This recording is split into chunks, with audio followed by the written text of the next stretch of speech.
tugira abana b'Imana.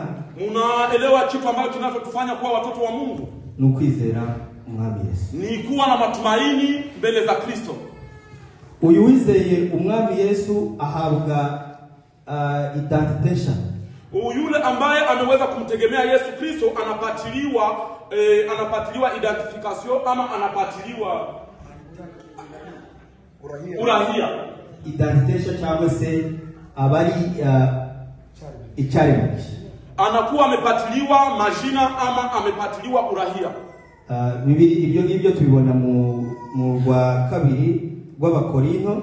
Ile tunaiona mu kitabu cha Wakorinto wa pili 5:12. Sura yake ni ya 5 na mstari wa 17. Niwe watubwira ngo umuntu wese yari muri Kristo Yesu. Pale tumesema ya kwamba mtu yote ambaye anakuwa ndani ya Kristo amekuwa kiumbe kipya. Abari icyarimugisha. Amekuwa kiumbe kipya. Mwumva ko bazanyemo indi terms cyangwa se indi terminology. Twano tuvuga umwana w'Imana none hano bavuze ko ari icyarimugisha. Sasa mbele tulikuwa tunasema ya kwamba ni mtoto wa Mungu, lakini hapa wametuambia ya kwamba iko nouvelle créature ama iko kiumbe kipya. Wa undi Imana yabyaye ubwa kabiri, ule ambaye Mungu amezaa kwa turu yake ya pili, ni icyarimugisha. Ni kile kilichoumbiwa kipya. Ibya kera biba bishize, vile vya zamani vimekwisha, ibi none ubu ni bisha. Sasa ni mapya.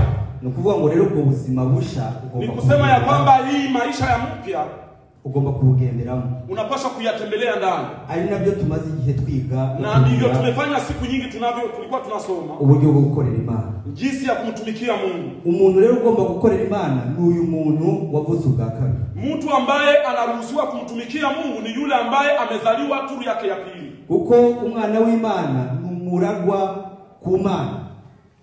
Umuragwa. Okay. Mtoto wa Mungu ni yule ambaye ameitwa anapaswa kumiliki mali ya Kristo. Mukozi arahembwa. Mtumishi analipiwaga. Ngo yukoze barakwishura. Wakati unavyofanya kazi wanakulipaga.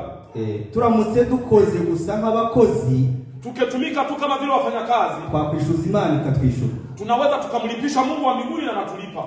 Mu by'Imana ku mwana w'Imana ntabwo tubihabwa nk'inyishu cyangwa se kubwishu. Kuitwa mtoto wa Mungu, hatupatiwe utoto wa Mungu kusema wanatulipa. Ntabwo ari ubwishu, sio malipo.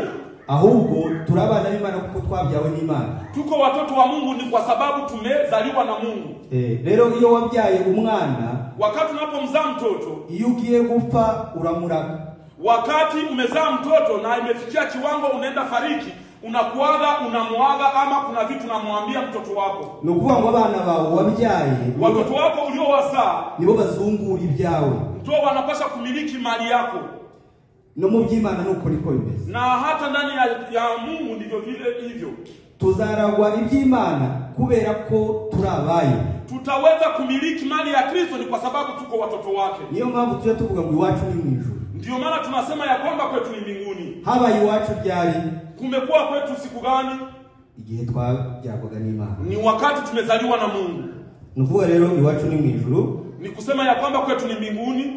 Niho dutegereje umukiza wacu kwa sana. Ndipo tunategemea mkombozi wetu atatokea mahali pale.